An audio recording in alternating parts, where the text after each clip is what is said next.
CON to deliver his address. Minister, sir.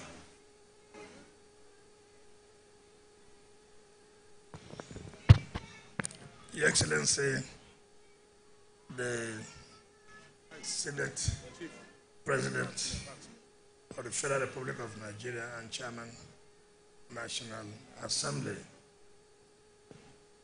His Excellency Robert Babio, the uncommon Senate President, distinguished senators who accompanied the Senate President, in particular the Chairman, Senate Committee of FCT and Chairman, Senate Committee of Media Councils and other ancillary matters, and pay special tribute to the civil senators of Rivers State who also have come here to give support to the FCT and the Senate President. The Chairman House Committee of FCT and Chairman House Committee, Area Councils, and other ancillary matters, and other members of the House of Representatives that are here. Former Deputy Speaker, House of Representatives, the Zonal Vice Chairman of APC, where the Senate President comes from, the South, Chief Victor Tambari Yadom, Area Council Chairman that are here, who have been giving us support since the advent of this administration, the Head of Service and Mandate Secretaries, coordinators that are here, Permanent Secretaries, the Executive Secretary of FCTA, traditional rulers, gentlemen of the press, ladies and gentlemen. Mr. Senate President, let me on behalf of the Federal Capital Territory Administration most sincerely thank you and your team for coming to give us support for the development of FCT. Let me also use this period to also thank you for coming to represent Mr. President in June, one of the commissioning of projects lined up during the 1 year in office of Mr. President. And also thank you for honoring our invitation to ride with us on the metro line. As I speak to you today, we have had not less than daily passengers using that to the various communities and airport daily, not less than 4,000 or 5,000 every day. And that tells you the Renewed Hope agenda is indeed working. Again, when somebody was speaking here, he said that the administration of Mr. President is not just for the elites, it's not just for those who can afford. It also makes it confident for people who cannot afford. Look at the kind of rainfall today. How many people will be on the road to wait for taxis and buses? You have to go back to their houses and probably not be able to meet up their daily activities.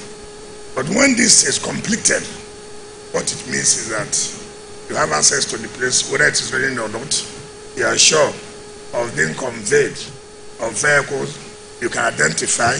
You know who is the one in charge of this vehicle and take you safely to wherever you are going. And again, to reduce this time, everything of one chance. You're on the road. You don't know who has the car. And then the person tells you, are you going to Yaya? Say yes, you enter. And then the next story here, that the person had been kidnapped or what on this. So this will make sure that you don't need to go and wait on the road. You just come to the terminal. Where are you heading to? There's a bus or there's a taxi. And we know who is the driver of the taxi or who is the driver of the bus. So in that case, it reduces the level of insecurity. I wonder what makes our city to be a great city when basic infrastructures are not provided. A city like Abuja up to now cannot have proper public transportation. And with what Mr. President has directed us to do, I believe in the next 12-13 months, there will be a change in the public transportation in the FCT. And let me commend the two and members of the National Assembly, particularly the two chairmen of the FCT and the two chairmen of the area council. This is not a project where you say there's no adequate funding. No. And it has been our practice that projects that do not have adequate budgeting, we do not go and embark on such a project. So there's funding as far as this project is concerned. So I thank them for knowing the importance of this project and also make sure that funding is provided in the 2024 Appropriation Act. I want to sincerely thank you for that.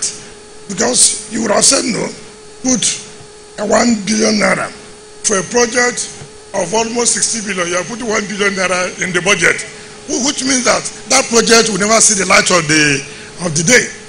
All our projects today that we are doing, adequate funding is provided in the budget. So it is not where a project that will cost us 20 billion, what you will see in the budget, 500 million naira. We believe that that cannot help. And that's why none of our projects will be an abandoned project. None of our projects will exceed 15 months to 2 years. None. It's because of your support. And let me reassure the chairman of the FCT committee who took the advice. And let me say, this is not a project we just say government go and run. We will not do that. But once the project is finished, or before it is finished, we will enter into arrangement on how it will be operated.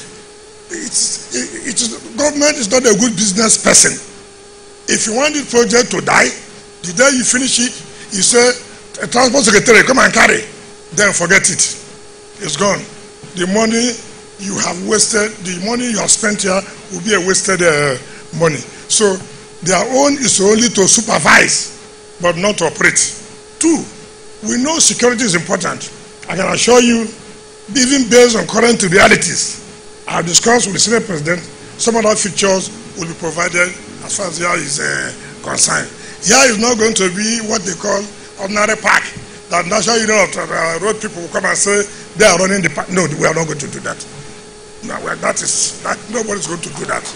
Here is what is obtainable in every developed country and how terminals are run. So if you are a taxi driver or union, don't come and union this one here. This is to be operated very well and for the interest of our people. On that note, Mr. Senate President, let me invite you to talk to us briefly and then urge you to flag off this very important project to the glory of God. Thank you, Mr. Senate President.